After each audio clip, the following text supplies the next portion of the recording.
Muito boa noite, queridos irmãos. Antes de nós prosseguirmos com a análise do capítulo 16 do Evangelho de Mateus, que nós estamos expondo aqui na igreja, permito-me fazer uma breve recapitulação dos últimos eventos para que a gente venha entender o texto de hoje de maneira mais completa. Nós precisamos lembrar aqui, essencialmente, lá do início do capítulo 15, um texto que abre este capítulo, que narra o encontro de Jesus com fariseus e escribas. Esses religiosos, naquele momento, questionam a Cristo sobre o motivo pelos quais os seus discípulos não guardavam as tradições religiosas. Aí então Jesus, na sua resposta a ele, demonstra o quanto aqueles religiosos eram homens orgulhosos, que valorizavam as suas próprias tradições, as suas próprias interpretações da lei e, consequentemente, acabavam por desprezar aquilo que era da maior importância. Eles desprezavam a palavra de Deus. Depois desse embate, Jesus ele se retira daquela região, ele sai do território israelita e passa a fazer sinais e milagres em território gentílico. Ao retornar para território judeu, que nós vimos na semana passada, o texto que abre o capítulo 16, nós vimos já naquele momento uma comitiva novamente de religiosos, agora de fariseus e saduceus, que estavam ali esperando aquele retorno de Jesus para mais uma vez encontrar algum motivo para acusá-lo e, consequentemente, usar deste motivo para interromper a sua pregação. Jesus então acusa esses religiosos de fazerem parte de uma geração inteira perversa e adúltera, especialistas em questões secundárias, mas incapazes de reconhecer quem estava diante deles. E aí, depois de mais este desgastante embate, Jesus ele se concentra agora em ensinar os seus discípulos mais uma importante lição que está diretamente relacionada à conduta e à doutrina destes homens religiosos, que é o texto que nós veremos hoje, de Mateus 16, versos 5 a 12. Então acompanhe na sua casa a leitura do texto. Diz assim a palavra de Deus: Ora, tendo os discípulos passado para a outra margem do lago, esqueceram-se de levar pão. E Jesus lhes disse: Fiquem atentos e tenham cuidado com o fermento dos fariseus e dos saduceus. Eles, porém, começaram a discutir entre si, dizendo: Ele diz isto porque não trouxemos pão. Jesus percebeu isso e perguntou: Por que estão discutindo entre vocês, homens de pequena fé, sobre o fato de não terem pão? Vocês ainda não percebem nem se lembram dos 5 pães para 5.000 homens e de quantos cestos vocês recolheram? Nem dos 7 pães para os 4.000 e de quantos cestos vocês recolheram? Como não compreendem que eu não estava falando com vocês a respeito de pães? Tenham cuidado com o fermento dos fariseus e dos saduceus. Então entenderam que Jesus lhes tinha dito que tivessem cuidado não com o fermento usado no pão, mas com a doutrina dos fariseus e saduceus. Vamos orar. Bondoso Pai, amado Senhor, nós queremos primeiramente te agradecer por o Senhor ter guardado as nossas vidas até esse dia. O Senhor tem nos cuidado mesmo diante de um tempo tão difícil que temos enfrentado a nível mundial. Obrigado, Senhor, pelos recursos que hoje dispusemos diante de nós, tantos irmãos que não podem estar presentes nas suas igrejas, mas que podem ainda assim se alimentar espiritualmente por meio das pregações que podemos postar aí pela internet. Obrigado pela tua revelação, pela tua palavra de Deus. E nós te pedimos, Senhor, que o Senhor nos guie aqui no entendimento do texto, que o Senhor nos guie neste alerta tão importante que o Senhor entregou aos seus discípulos naqueles dias, mas que permanecem alerta valioso e poderoso a nós hoje. Nós precisamos também estar cuidadosos diante do fermento de fariseus e dos saduceus. Nos ajuda a compreender isso, nos ajuda a aplicar isso de maneira verdadeira e prática às nossas vidas e que possamos nos enriquecer com o conhecimento do texto bíblico, é o que pedimos em nome de Cristo. Amém. Irmãos, o texto nos diz: fiquem atentos e tenham cuidado com o fermento dos religiosos. Este é o alerta de Jesus aos seus discípulos. um alerta importante para eles no seu tempo, mas um alerta que continua sendo importante para todos nós hoje. Eu vou fazer aqui essa noite um pouco diferente do que normalmente eu faço, onde eu explico o texto ao longo dos pontos da pregação. Hoje eu vou estar explicando todo o texto e depois da explicação eu farei as devidas aplicações práticas. Então vamos começar analisando o texto do verso 5, onde é dito: ora, tendo os discípulos passado para outra margem do lago, esqueceram-se de levar pão. Então agora Jesus e os discípulos, eles se afastaram dos fariseus e saduceus do texto anterior, conforme nós vimos na semana passada, e eles vão para outra margem do Mar da Galileia, onde, se você olhar aí na sua Bíblia, lá no versículo 13, nós temos a informação de que eles foram para a região de Cesareia de Filipe, uma região judaica, porém que era habitada predominantemente por gentios, por outros povos que não o povo de Israel. Mas além da informação geográfica, este versículo 5 introduz uma diferença sobre a preocupação que ocupava a mente dos discípulos com a preocupação que ocupava a mente de Cristo neste momento. Nós vemos aqui a preocupação dos discípulos, uma preocupação com o alimento. Mateus informa isso nos dizendo que os discípulos, do qual ele fazia parte, se esqueceram de levar comida para mais esta viagem. E aí, então o verso 6 nos diz que Jesus lhes disse: fiquem atentos e tenham cuidado com o fermento dos fariseus e dos saduceus. Então, enquanto os discípulos se preocupavam com a falta de comida, Cristo expõe para eles qual era a sua preocupação naquele momento. O fatídico encontro com os fariseus e saduceus estava ainda ocupando a mente de Jesus. E Cristo mostra isso por meio deste alerta que nós acabamos de ler: fiquem atentos e tenham cuidado com o fermento dos fariseus e dos saduceus. Cristo ele já havia usado o fermento como ilustração no seu ensino. Ele usou este elemento para tratar sobre o reino de Deus lá nas parábolas do reino, no capítulo 13. A comparação que Jesus faz, tanto naquele momento quanto faz agora, em relação ao fermento, é de algo que é pequeno, ou seja, uma pequena quantidade de fermento que é capaz de levedar uma grande quantidade de massa. Então o fermento, ele age de maneira invisível. Você não consegue perceber o fermento agindo ali na massa, mas ele possui uma grande ação e com o tempo ele se torna bastante visível, essa ação do fermento ali na massa. Então a ideia central é a mesma neste momento, tanto da parábola do reino lá, do fermento, que ele usou lá no capítulo 13, quanto agora. A única diferença é que na parábola do reino, o fermento ele possui um aspecto lá positivo. Agora, o aspecto aqui é claramente negativo. Este pequeno grupo de religioso, que sempre nós vemos aqui no Evangelho se colocando em oposição ao Messias, eles sempre estão ali tentando achar algo para acusar Jesus. A ideia é de que, por mais que esse seja um pequeno grupo neste momento, é necessário muito cuidado com eles.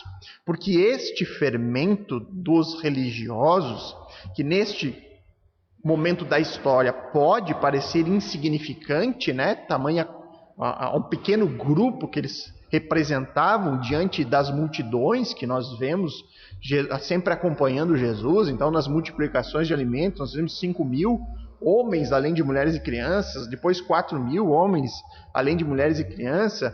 Provavelmente esse grupo era uma pequena dezena de religiosos.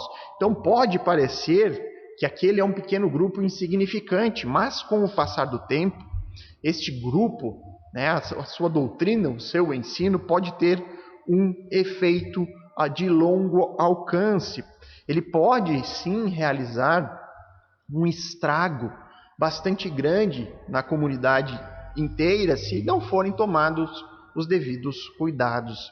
Então esta rejeição deles a Cristo, juntamente com o ensino deles, as tradições, as suas palavras, né, em especial aquelas que a gente jamais pode esquecer, que eles diziam e que afirmavam que Jesus agia com o poder de Satanás, todo esse posicionamento deles, orgulhoso, né, de acusação a Cristo, todo o ensino que eles traziam, né, rejeitando a Jesus como Messias, isso pode vir a influenciar de forma crescente as pessoas, chegando a influenciar até mesmo os próprios discípulos. Então Jesus, como um bom mestre que é, ele quer abrir os olhos dos seus alunos diante deste perigo, que pode ser pequeno naquele momento, mas que é real. Agora, será que os discípulos entenderam esta lição de Jesus? O verso 7 nos diz: eles, porém, começaram a discutir entre si, dizendo: ele diz isso porque não trouxemos pão. Então, os discípulos, eles não entenderam o que Jesus estava ensinando ali. Eles interpretaram o fermento de maneira literal.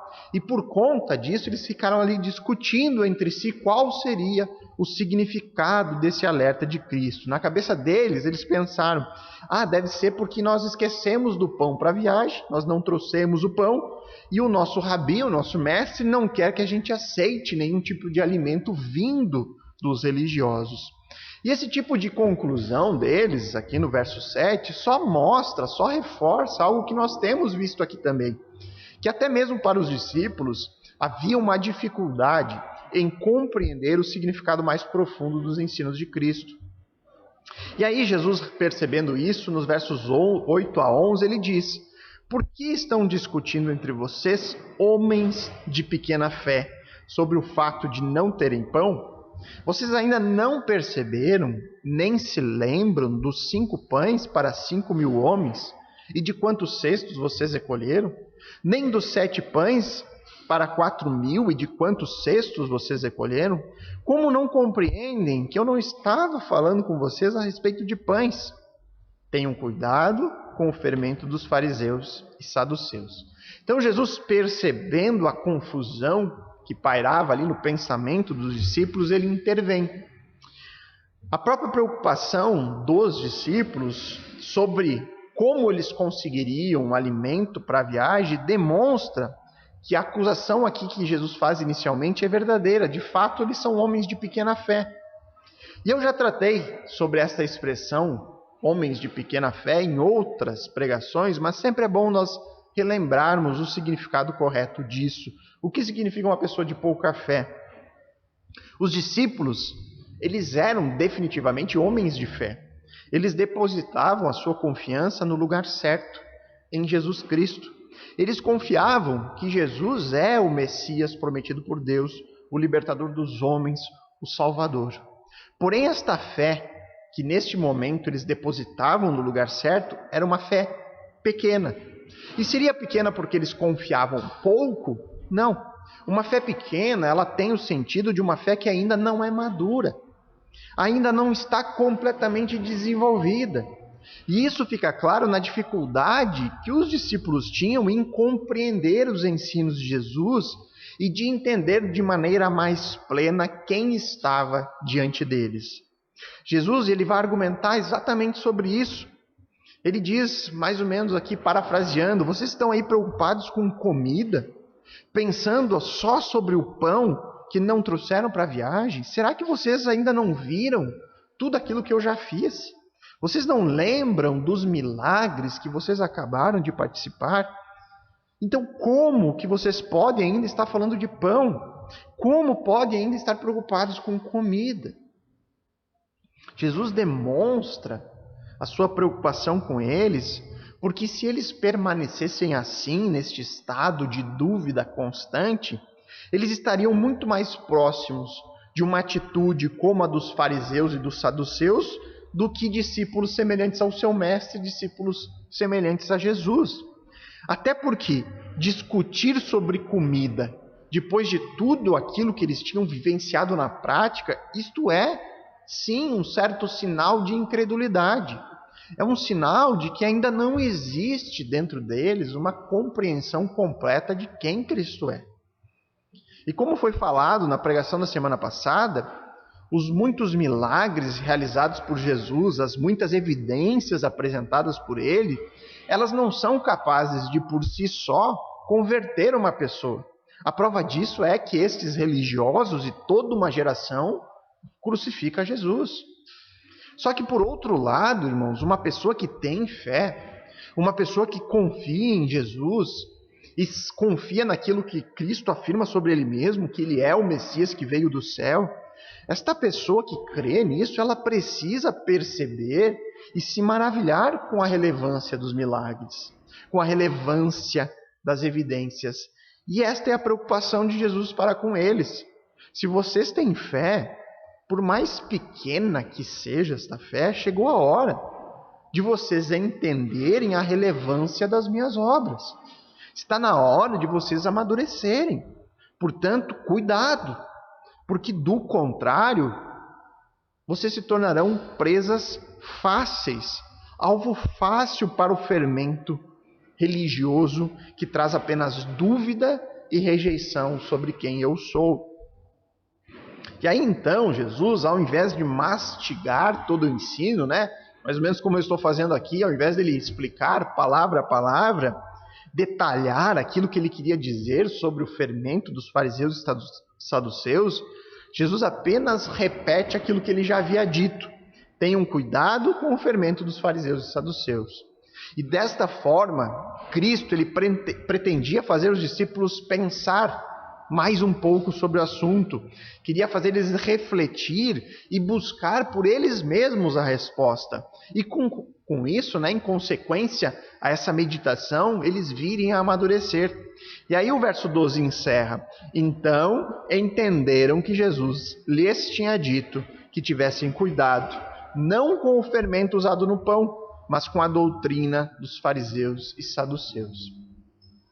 E apenas aqui em Mateus, o autor nos conta sobre a interpretação correta que os discípulos tiveram na sequência.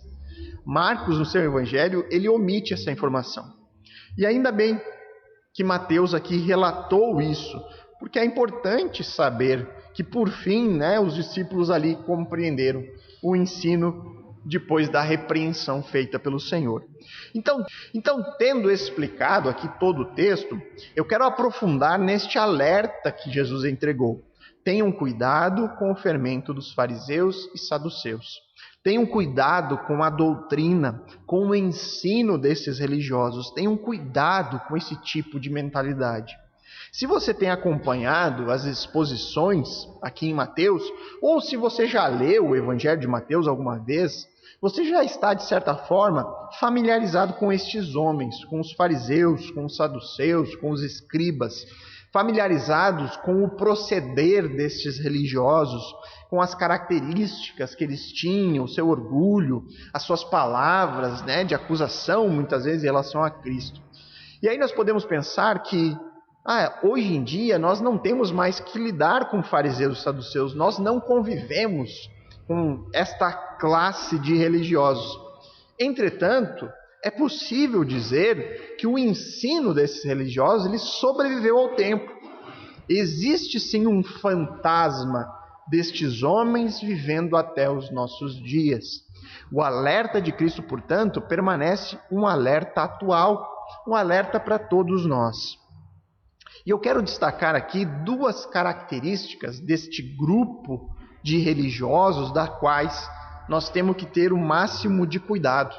São características perigosas que agem como um fermento, eles agem de maneira silenciosa, quase que imperceptível, insignificante, mas que pode vir a nos corromper por inteiro, tanto nós pessoalmente como falando do contexto da igreja local. E uma das características está ligada à prática desses religiosos e outra característica está ligada ao seu discurso, ligado às suas palavras. O primeiro alerta que podemos extrair do exemplo desses fariseus e saduceus aqui do texto é: cuidado com a religiosidade hipócrita. Qual é o adjetivo que Jesus mais utilizou, talvez o mais utilizado, para se referir aos religiosos do seu tempo? No capítulo 15, nós vemos esse adjetivo sendo usado para escribas e fariseus. É o adjetivo hipócritas. E este termo, irmãos, possui a sua origem nos atores de peças teatrais. São pessoas que interpretam um personagem, que demonstram ser externamente algo que internamente eles não são. A hipocrisia religiosa possui essas mesmas características. Uma religião, ela existe com a finalidade de ensinar às pessoas o caminho para se chegar a Deus.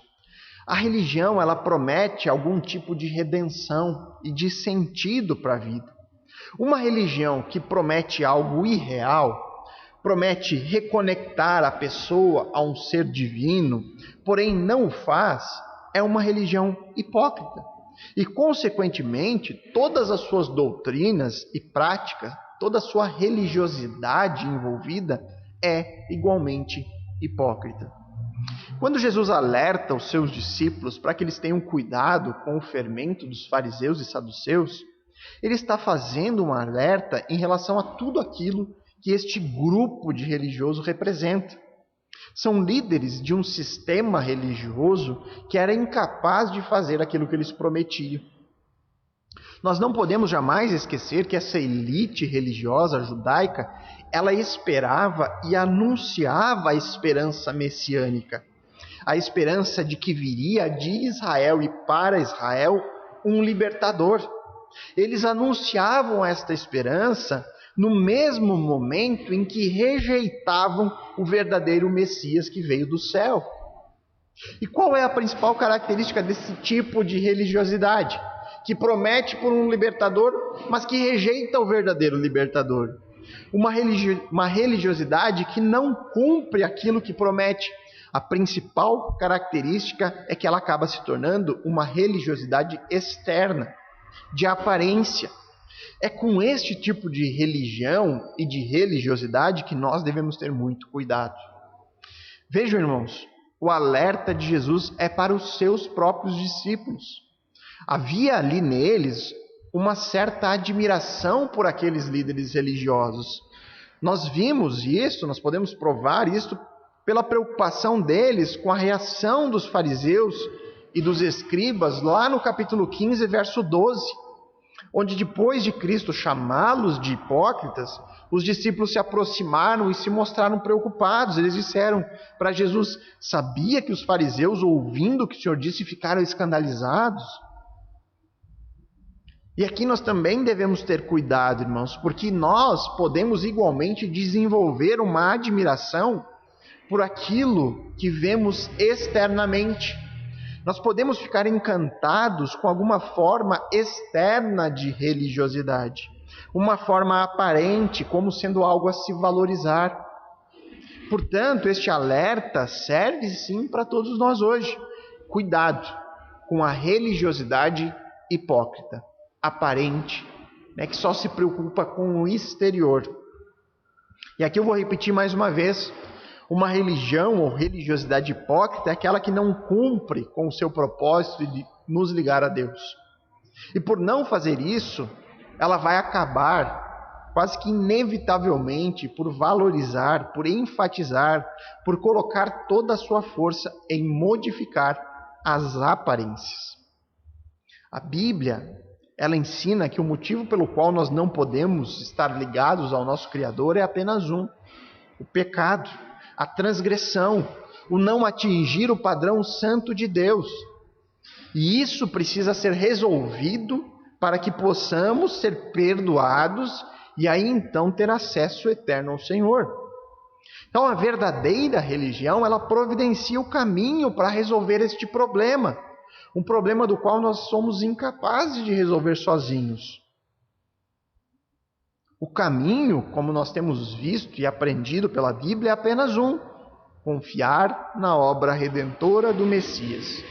Confiar em Jesus como nosso único e suficiente Salvador, aquele que providenciou o pagamento que a santidade de Deus exigia em relação ao nosso pecado. Nós precisamos apenas nos apropriar de Cristo, da sua morte substitutiva. Não há outra maneira. Esta solução encontrada em Cristo é a única solução eficaz para nos perdoar e nos transformar internamente, coisa que a religiosidade hipócrita nunca é capaz de fazer. Uma ilustração talvez ajude aqui. O pecado é como um rato que morreu no forro do teto da sua casa. Aquele rato morreu em um lugar onde você é incapaz de alcançar e tirá-lo de lá. Somente Jesus Cristo tem as ferramentas necessárias para isso. Caso nós não confiarmos apenas em Cristo, na sua obra, no seu trabalho, nas ferramentas que Ele dispõe para remover este rato morto, você terá que arrumar outras formas de lidar com o mau odor que este animal morto trará todos os dias para dentro da sua casa. O que a religiosidade hipócrita faz nessa situação? Uma religião que trata apenas da aparência externa. O que a religiosidade fingida faz, todo dia, é colocar um pouco de perfume para disfarçar o forte cheiro de coisa podre. Mas ela nunca lida com a fonte do problema. A verdadeira religião, aquela que provoca uma mudança interna, que vai lá e retira aquele rato de lá, que transforma o coração rebelde em um coração que teme ao Senhor, um coração que busca viver em novidade de vida, que deseja cada vez mais ser parecido com Cristo. Isso só é possível pela união da obra do Espírito Santo e da pregação do Evangelho que precisa ser exposto e ensinado. E isso é importante, irmãos. O Espírito Santo atua sempre em conjunto com a palavra de Deus. Paulo afirma isso em Romanos 10:17. A fé vem pelo ouvir e o ouvir pela palavra de Cristo. Não há conversão, não há mudança interna sem a atuação sobrenatural de Deus por meio da terceira pessoa da Trindade, o Deus Espírito Santo. Da mesma forma que não há conversão alheia à revelação do Evangelho, alheio à revelação da salvação que vem por meio do Messias, Jesus Cristo, e da sua obra redentora. É por isso que quando você se depara com uma igreja ou com uma religião que não possui o seu foco direcionado para a pregação da palavra de Deus, você precisa desconfiar. Porque sem a palavra de Deus sendo exposta, a ação do Espírito Santo na conversão é igualmente limitada. Não há pregação, não há conversão, não há atuação do Espírito Santo.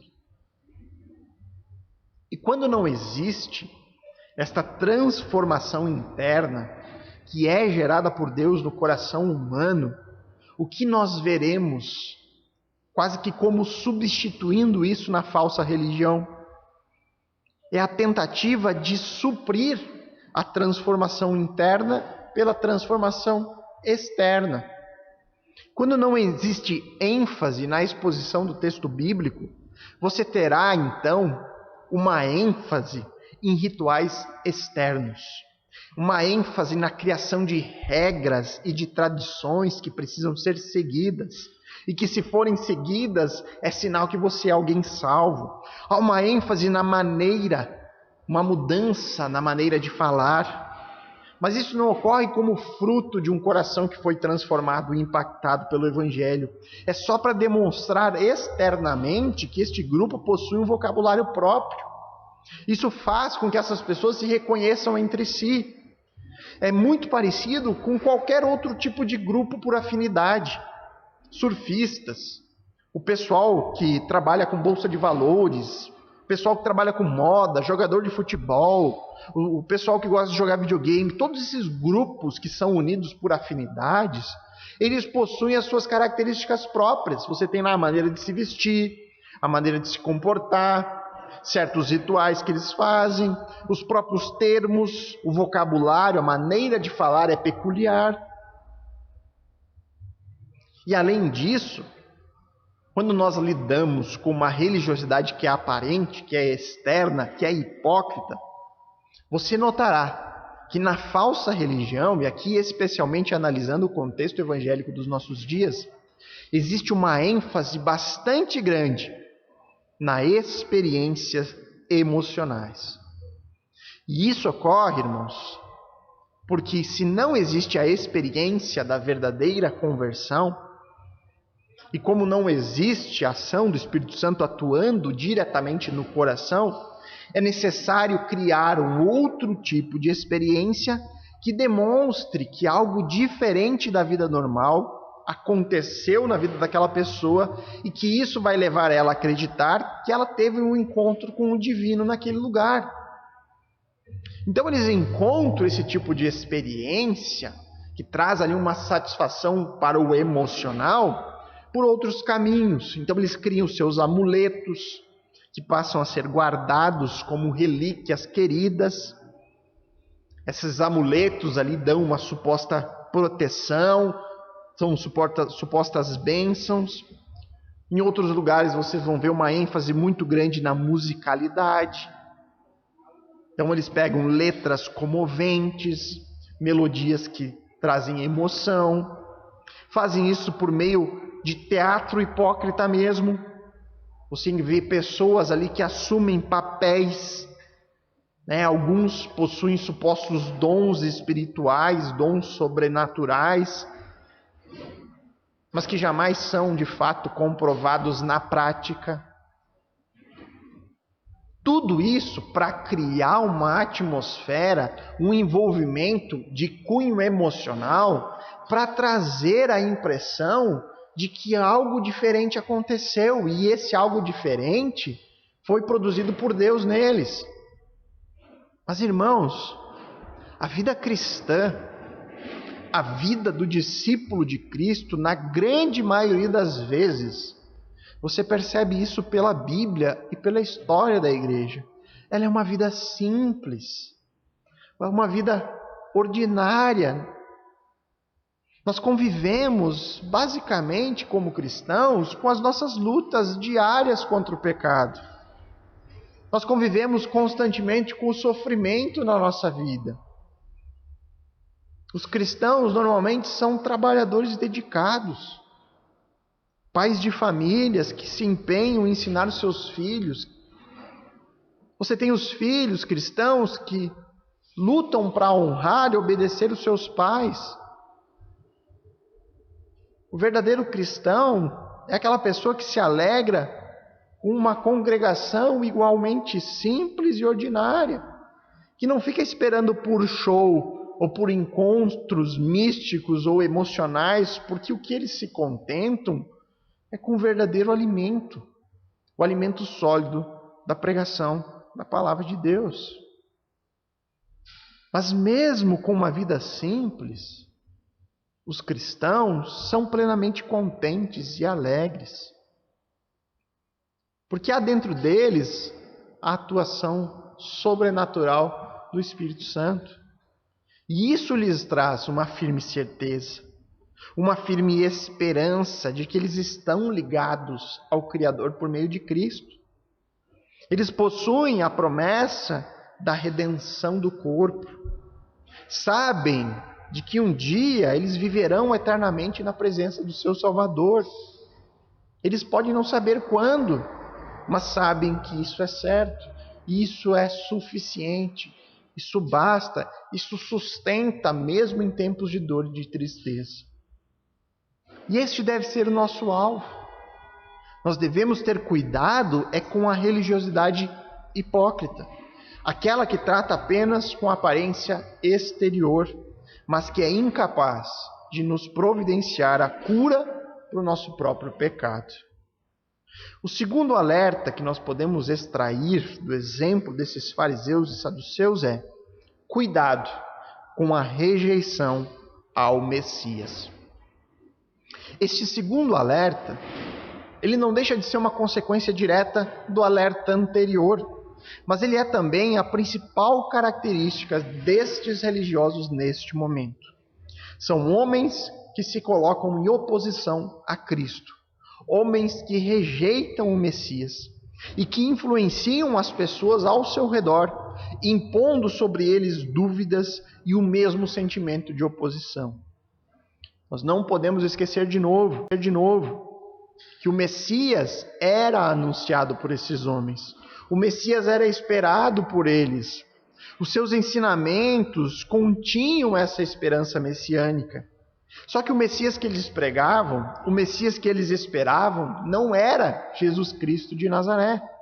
O judaísmo espera até hoje a vinda de um Messias no termo deles, com as características que eles imaginam.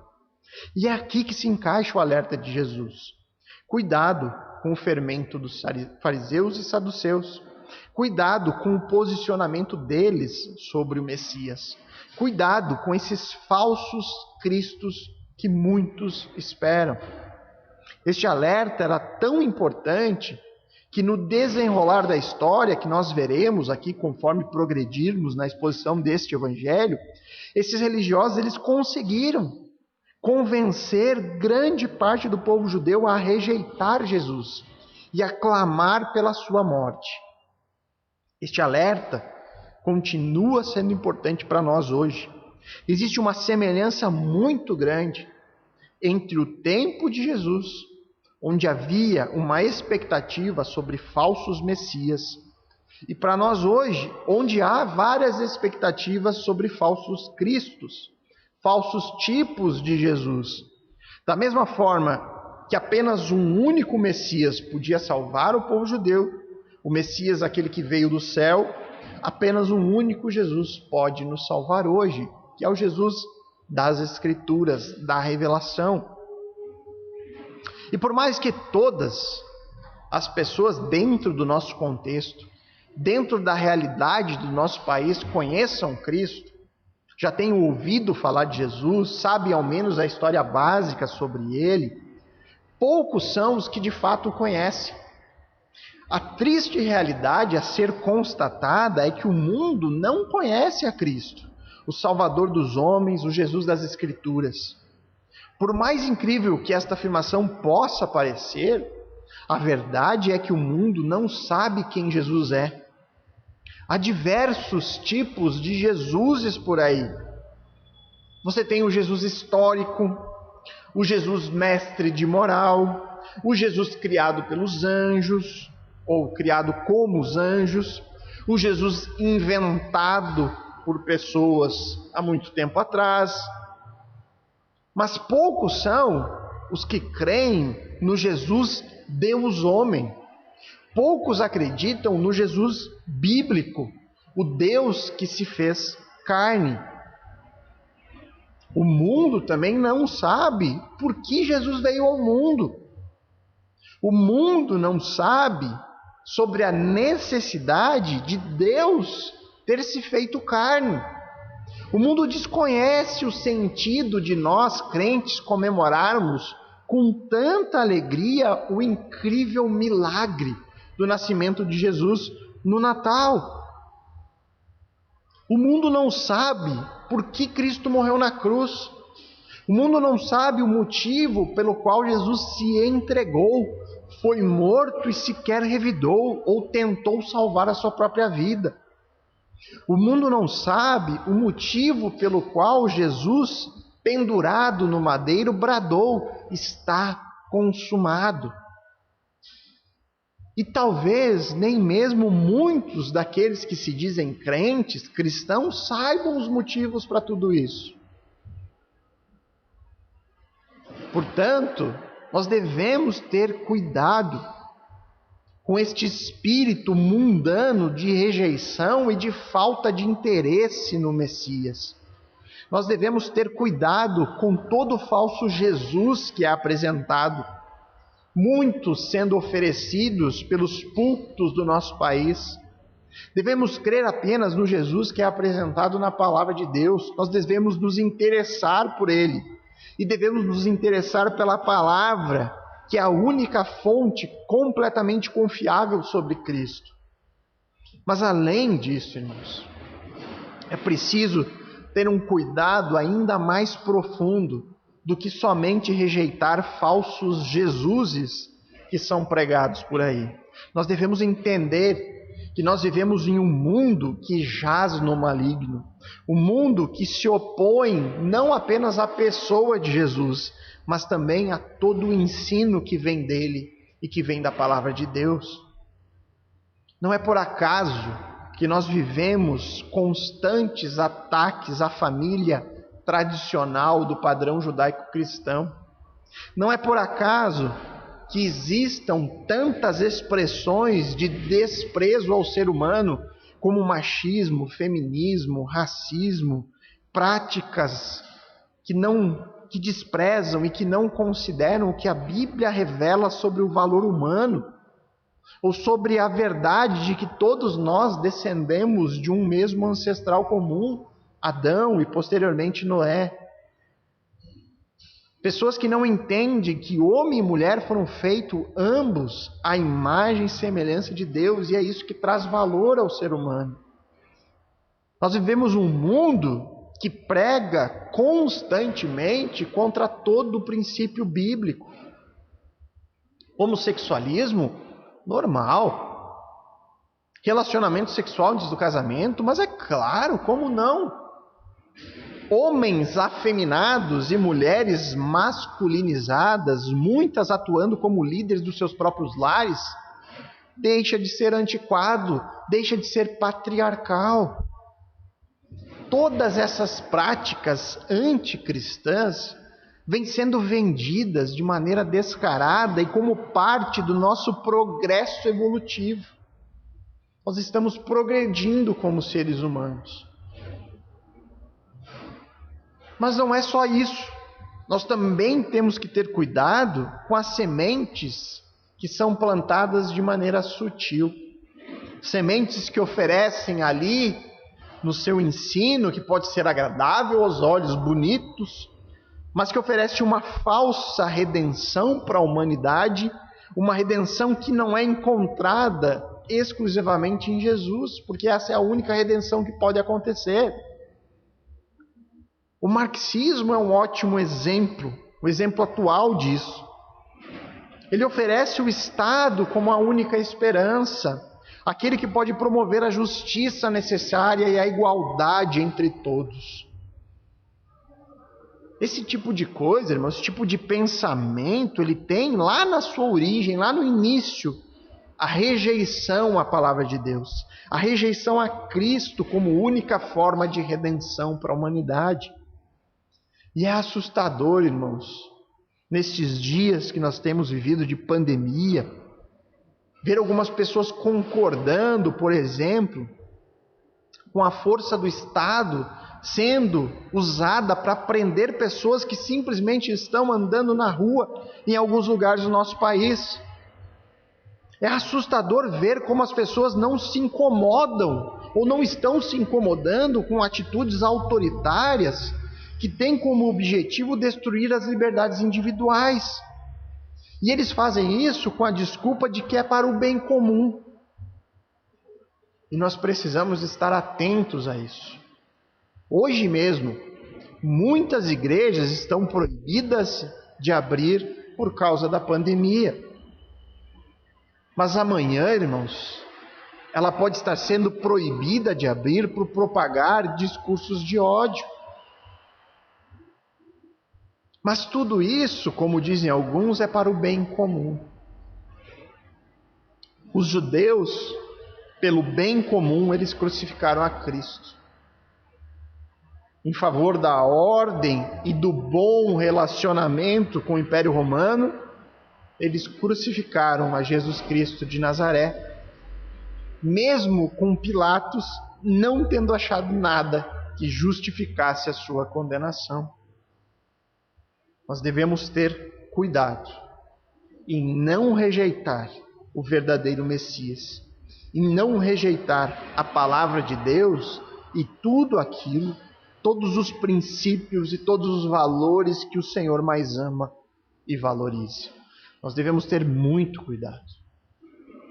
Então, irmãos, o texto de hoje, ele nos mostra Jesus alertando os seus discípulos sobre o perigo presente na postura, na conduta e no ensino dos líderes religiosos do seu tempo, aqui, os fariseus e saduceus. Tenham cuidado com o fermento desses religiosos. Tenham cuidado com a doutrina, com o ensino destes homens.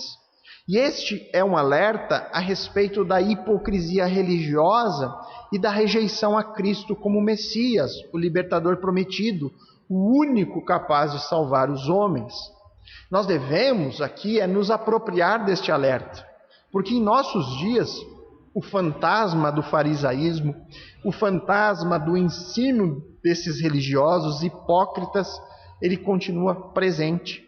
Nós convivemos em meio a muita hipocrisia religiosa, muito tipo de religiosidade que tenta resolver só a aparência externa, mas que nunca lida com o problema do pecado, esse de fato real problema da humanidade.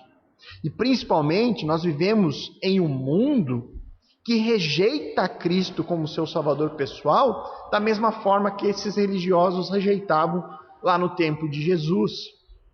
O que nós devemos fazer então? Nós devemos renovar a nossa mente por meio do ensino da palavra de Deus. Nós devemos buscar o Senhor por meio dela, por meio da palavra e por meio de muita oração. Nós devemos ter todo o nosso direcionamento retirado para a nossa vida das Escrituras. E nós precisamos fazer isso com a ajuda da graça do Espírito Santo, porque é Ele quem nos guia, nos direciona, nos sustenta e nos guarda até o fim. É desta forma, não há outra, irmãos. É desta forma, buscando esta renovação de mente por meio da palavra, buscando estar sempre atentos a tudo que é oferecido por aí, principalmente aqui no caso hoje, essa religiosidade hipócrita, esse pensamento anticristão que está inserido no meio da nossa sociedade. Nós precisamos, por meio da renovação, sendo a única forma de nos tornarmos sal de fato neste mundo, conservando ainda uma fagulha divina em meio a tanta treva, irmãos.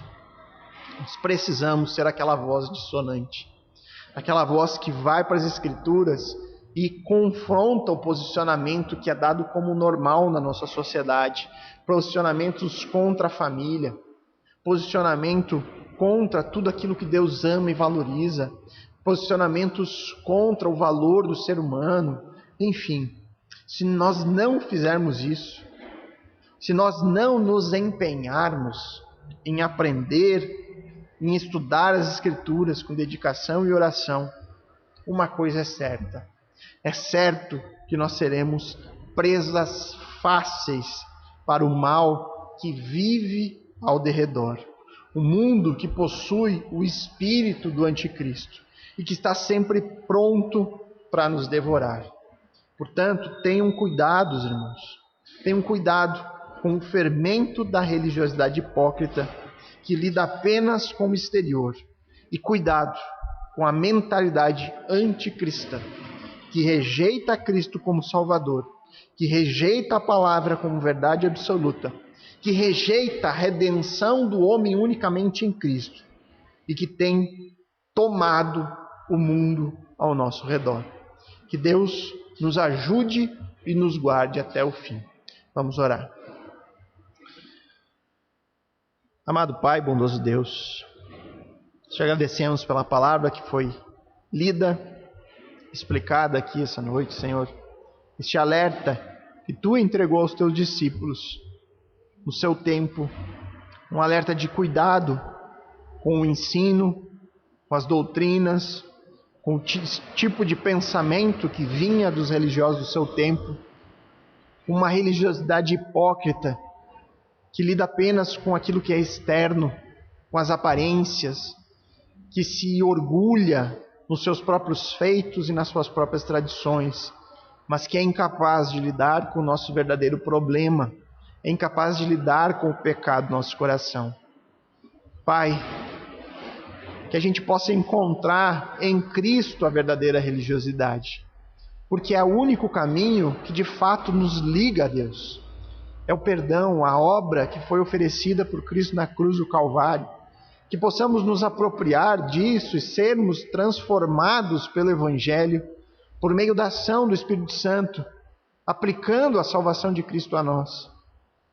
E que por isso, Deus, nós tenhamos seguros e livres de qualquer tipo de religiosidade que é apenas aparente.